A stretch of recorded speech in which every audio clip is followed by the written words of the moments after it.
चीलिहार भरसां ॻोठ खोड़बियूं जे रवासिन जो हिकु भेरो ॿीहर चीलिहार प्रेस क्लब आॾो पंहिंजे ई ॻोठ जे बासर गुलाब भील ख़िलाफ़ एहतिजाज। प्रेस क्लब चीलिहार आॾो ॻोठ खोड़बियूं जे रवासिन शंकर पुट संभू भील जुमो पुट संभू तगू पुट राणो आचार पुट तगू अकरड़ू पुट करनू भीमू पुट पीरूमल भील ऐं ॿियनि नाहिन चयो त असांजे ॻोठ जो बासर गुलाब भील असांजे ॻोठ में मौजूद खोड़बी तराई जे बिल्कुलु भरिसां ॾखिण तरफ़ झांगरो नाले सरकारी मड़हूज़ ज़मीन अॻे ई पोखींदो रहियो आहे। हिन साल असांजे घरनि जे वेझो उत्तर तरफ़ सरकारी ज़मीन ॻोठाणनि पारां एतिराज़ करण जे बावजूद पोखे छॾी आहे ऐं हिन बासर जी असांजी खोड़बे मकान में किथे बि सर्वे ज़मीन नाहे।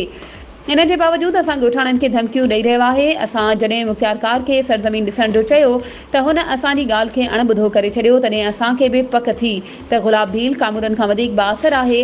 हाणे असीं मिसकीन मीडिया खे मिसकीननि जो सहारो सम्झंदे अॼु वरी बि मीडिया ॿुधाए रहिया आहियूं त समूरी थरपारकर में एतिरा सारा ऑफिसर सियासी समाजी माण्हू ऐं ॿिया मुख़्तलिफ़ इदारा आहिनि जेके असां मिसकीननि जी दाह ॿुधी असांखे इंसाफ़ ॾियारीनि। वधीक ख़बरुनि ऐं अपडेट्स जे लाइ असांजे चैनल खे सब्सक्राइब कयो ऐं हा बेल आइकन खे प्रेस करणु न विसारिजो त जीअं असांजी हर नई अचण वारी वीडियो तव्हां ताईं पहुचे।